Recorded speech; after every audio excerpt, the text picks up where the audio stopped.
Bonjour. Dans cette formation Negovantis, nous allons voir aujourd'hui les grands principes de la matrice BCG. La matrice BCG a été produite par le cabinet de consultants américain Boston Consulting Group en 1963. Elle permet d'équilibrer les domaines d'activité stratégiques d'une entreprise en analysant leur positionnement par rapport à leur marché. Les différentes activités sont classées en fonction de leur potentiel à générer des bénéfices, ce qui permet ensuite d'affecter les moyens pour obtenir à la fois un bon équilibre entre les différentes activités et une rentabilité globale pour l'entreprise. Si par exemple, on a trop de produits qui arrivent en fin de vie sur une même année, l'entreprise aura beaucoup de difficultés à être rentable. Dans la matrice BCG, le portefeuille d'activité est positionné sur deux axes. La part de marché relative sur l'axe horizontal et le taux de croissance du marché sur l'axe vertical. La part de marché relative est calculée par rapport à celle du concurrent le plus proche. Par exemple, une part de marché relative égale à 2 signifie qu'elle est le double de celle de son concurrent.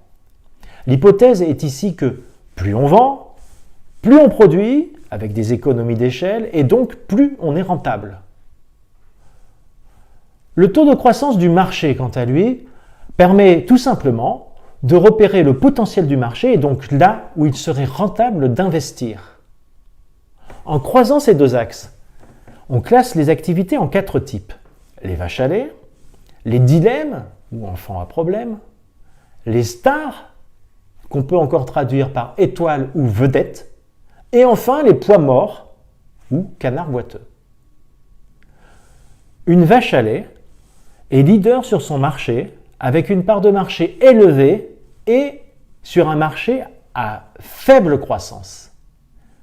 Ces investissements se concentrent sur le renouvellement de l'appareil de production et la recherche et développement, juste pour maintenir sa position de leader, mais sans chercher à produire plus. Elle dégage des bénéfices importants qui sont réinvestis sur les stars ou sur les dilemmes. Un dilemme détient une faible part de marché et sur un marché en pleine croissance. Il faut alors soit se retirer avant de se transformer en poids mort pour l'entreprise, soit investir de façon très conséquente pour augmenter ses parts de marché pour en faire une star. Une star détient une part de marché élevée, comme la vache à lait, mais sur un marché en pleine croissance. Il faut donc continuer à investir pour ne pas être rattrapé par ses concurrents et ces investissements sont rentables puisque le taux de croissance du marché est à la hausse. N'oublions pas que certaines stars d'hier sont devenues les vaches à lait d'aujourd'hui.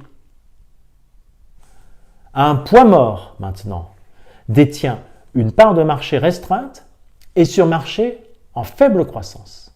En gros, il ne rapporte pas d'argent mais n'en consomme que très peu également. Sa position en queue de peloton est très difficile à améliorer. On cherche alors à s'en désengager en le cédant à un tiers. N'oublions pas maintenant que la matrice BCG est née en 1963 quand la plupart des entreprises cherchaient à diversifier leur activité, car c'était le modèle économique gagnant de l'époque. Jouer sur la part de marché relative et sur le taux de croissance du marché était suffisant pour caractériser la position des activités ou des produits. Aujourd'hui, dans un contexte très internationalisé et dématérialisé, les modèles économiques gagnants ne sont plus les mêmes.